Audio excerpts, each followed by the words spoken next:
Élections législatives, tension au sein de la coalition des 230 partis. Le MPS battra campagne pour tenter d'occuper seul tous les sièges possibles pendant ces élections législatives et locales. C'est donc la fin de la coalition pour un Tchad uni, oui ou non? On en parle avec notre invité dans ce journal.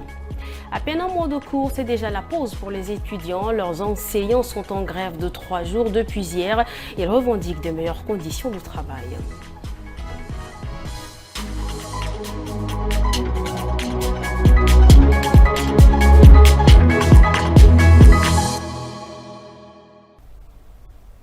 Bonsoir et bienvenue si vous nous rejoignez pour le 19h45.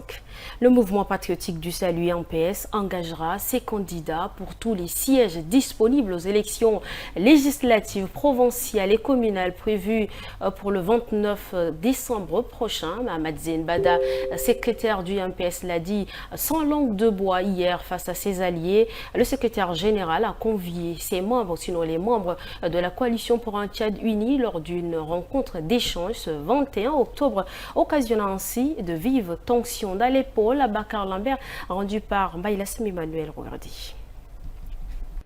Visage serein, sourire des grands jours. Cette ambiance débonheur dure jusqu'à la prise de parole du secrétaire général du mouvement patriotique du salut. Au cours de ces élections qui arrivent, chaque parti politique peut candidater là où il peut et là où il veut. En concurrence avec le MPS, seul, partout. Le MPS battra donc campagne pour tenter d'occuper seul tous les sièges possibles pendant ces élections législatives et locales. Si certains alliés du MPS comprennent sa démarche, d'autres s'estiment trahis. Moi, je pense que ce que vous venez de dire est réel. C'est le moment. C'est le moment où chacun de nous doit repartir vers les siens. Dès lors que vous demandez aux partis politiques alliés d'aller seuls à 5 jours de la clôture de dépôt de candidature, vous-même vous savez ce que ça donne. Nous avons le sentiment d'avoir été utilisés. Le secrétaire général du MPS essaye de calmer les nerfs.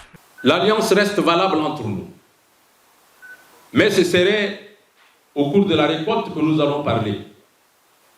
Chacun d'entre nous va d'abord s'aimer, ensuite il va sarcler, il va aller faire la récolte, et le produit de la récolte, on va se rencontrer là-bas pour faire maintenant nos alliances.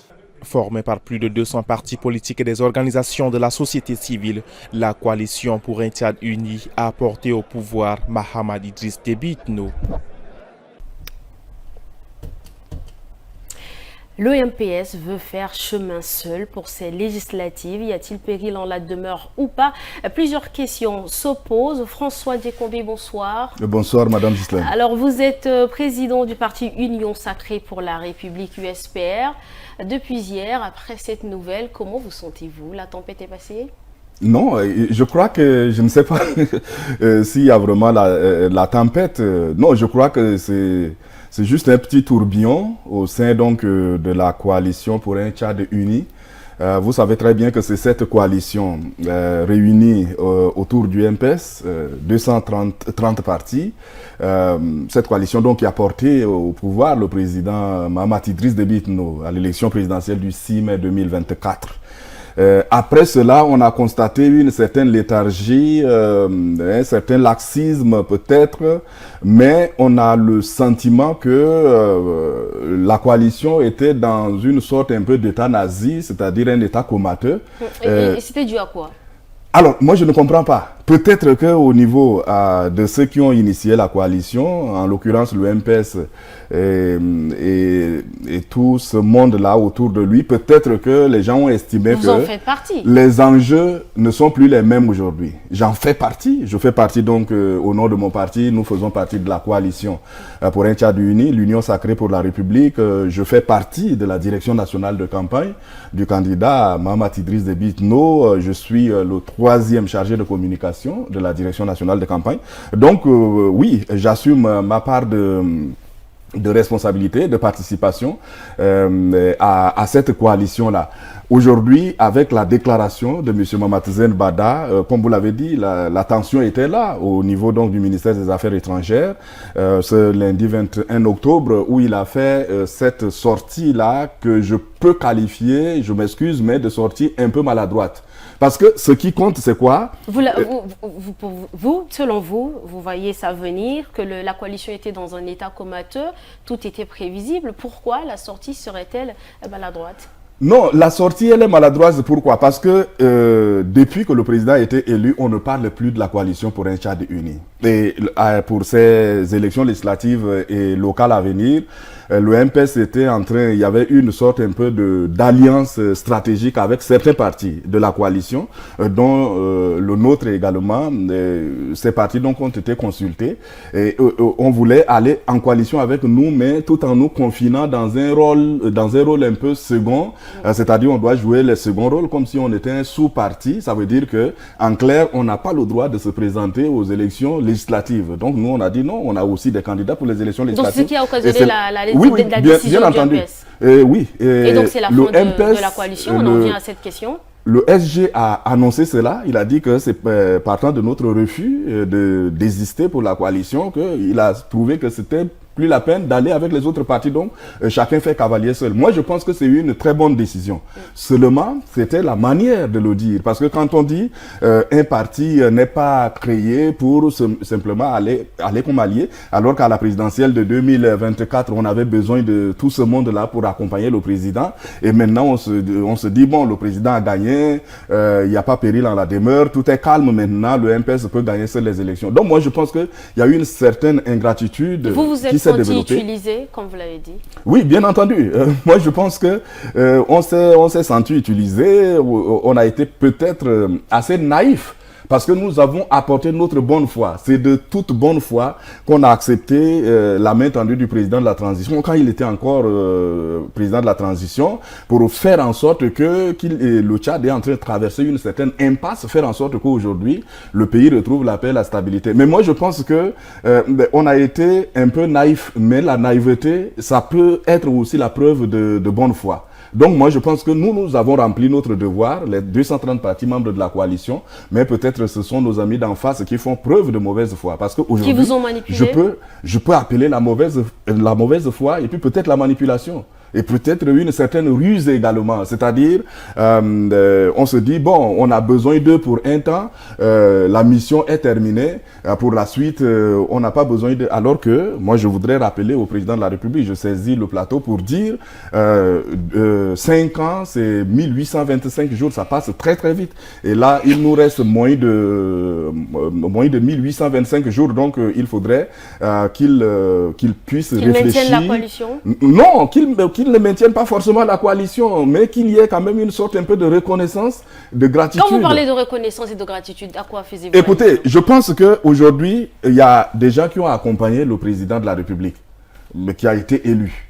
L'accord, les clauses disent clairement qu'il y a une forme un peu de gouvernement, de gouvernance participative. C'est-à-dire, vous avez suivi un peu les discours de M. Mamadzen Bada lui-même, secrétaire général du MPS, qui a l'habitude de dire « Nous allons faire les 5 ans ensemble, nous allons gouverner ensemble, on organise d'abord la présidentielle ensemble, mais les autres élections également, on va aller ensemble. Aujourd'hui, nous allons gouverner ensemble, etc. » Toutes ces promesses ne sont pas tenues.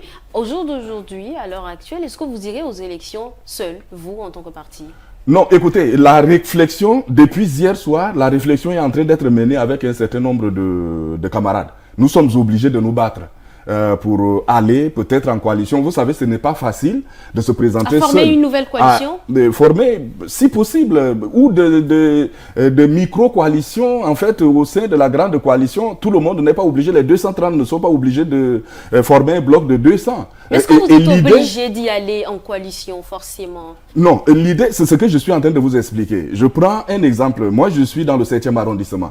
Dans le 7e arrondissement, si je veux présenter une liste de 18 candidats pour gérer la commune du 7e arrondissement, j'ai besoin des alliés. Parce qu'il se pourrait que j'ai 5 candidats dans mon parti. Si X parti, Y parti a également des candidats, nous mettons les candidats ensemble, on se complète et puis on présente une liste commune. Donc c'est cette stratégie-là qui va nous permettre donc de faire face un peu à cette machine répressive que représentent aujourd'hui nos coalisés. Je ne les appelle pas les alliés parce qu'on n'a pas signé d'alliance avec le MPS jusqu'à preuve de contraire. On a formé une coalition et il y avait une alliance en gestation, mais nous avons dit non à cette alliance-là parce que les clauses ne nous intéressaient pas. Vous redoutez un peu la puissance de cette force en face? Non, mais écoutez, qu'on le veuille ou pas, qu'on le veuille ou pas, le MPS est une machine. Et qui est au pouvoir depuis 34 ans. C'est vrai que le MPS était un peu chancelant à la mort du maréchal Déby, paix à son âme, mais aujourd'hui, peut-être avec le soutien de nous autres, le MPS essaie de reprendre du poil de la bête. Donc aujourd'hui, il se sent, ce parti ragaillardi, il se sent revigoré, donc essaie de reprendre de la place, de s'enraciner. Et moi, je pense que comme il y a une sorte un peu d'ingratitude, nous avons tiré les leçons et puis aujourd'hui, vous allez redevenir opposant?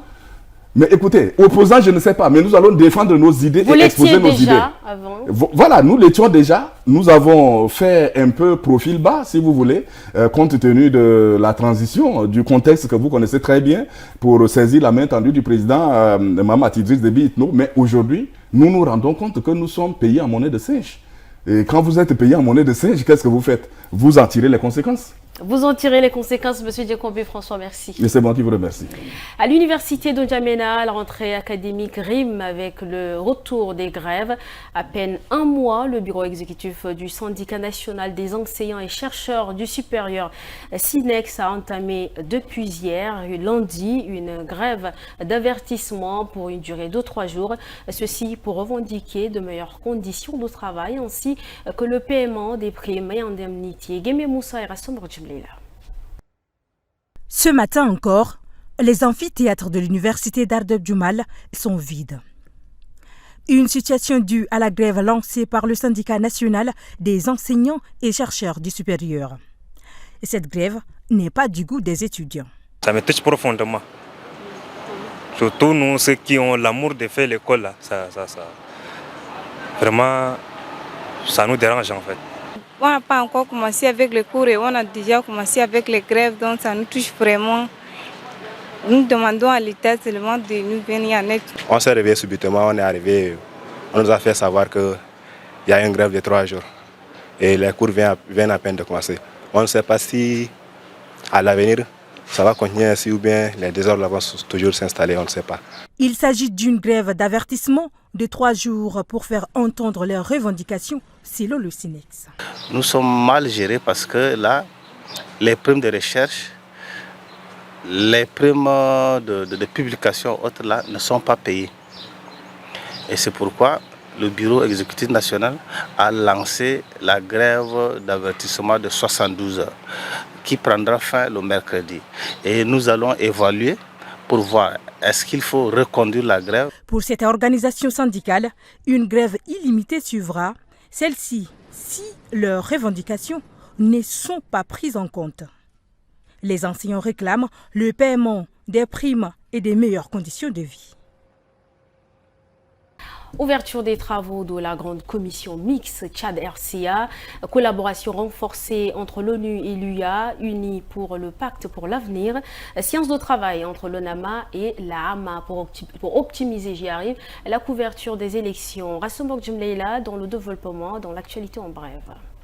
Dans l'actualité en bref ce mardi, la 15e session de la grande commission mixte entre la République centrafricaine et le Tchad se tient à Bangui du 21 au 22 octobre. Les délégations dirigées par les ministres des Affaires étrangères ont réaffirmé leur volonté de renforcer la coopération bilatérale. Lors de la 8e conférence annuelle à Addis Abeba, Antonio Guterres et Moussa Faki Mahamat ont mis en avant le pacte pour l'avenir destiné à renforcer la paix et le développement durable. L'accent a été mis sur le financement des opérations de maintien de la paix en Afrique et la lutte contre le changement climatique. La Haute Autorité des médias et de l'audiovisuel et l'ONAMA ont discuté des moyens d'optimiser la couverture médiatique des prochaines élections législatives communales, notamment en rendant opérationnelles les stations provinciales inactives. Et pour finir, le 21 octobre, un véhicule de transport a été braqué entre Abgué et Aboudeya par 3 hommes armés. Les passagers ont été dépouillés de leurs biens, incluant argent, téléphone, avant que les malfaiteurs ne prennent la fuite. Au crochet de cette édition, Canal+ University a lancé ce mardi 22 octobre dans un hôtel de la place une formation destinée aux professionnels de l'audiovisuel et du cinéma. Cette formation regroupe des personnels des médias publics et privés du Tchad. On fait le point avec Guémé Moussa et Medolinassou. Elle accueille plus de 40 participants issus des différents médias tchadiens, parmi lesquels des journalistes cadreurs et monteurs. D'une durée de 5 jours, cette initiative a pour objectif de les accompagner dans l'amélioration de leurs compétences professionnelles et de renforcer la qualité du travail au sein des chaînes. Dans le projet de collaboration avec Canal+ University, Upendo, notre entreprise, notre boîte de production, a été amenée déjà à faire ce type de formation. Plus dans le digital, donc tout ce qui est réseaux sociaux. Et là, c'est une nouvelle forme de formation qu'on fait, donc cadrage et montage. Mais c'est quelque chose que Canal+ University fait déjà depuis quelques années et qu'on espère pouvoir renouveler avec eux. Cette formation offerte par Canal+ University contribuera au renforcement des capacités de ces professionnels des médias dans l'exercice de leur métier. Ainsi s'achève cette édition. Merci à vous, chers téléspectateurs, de l'avoir suivi. Bonne soirée à tous.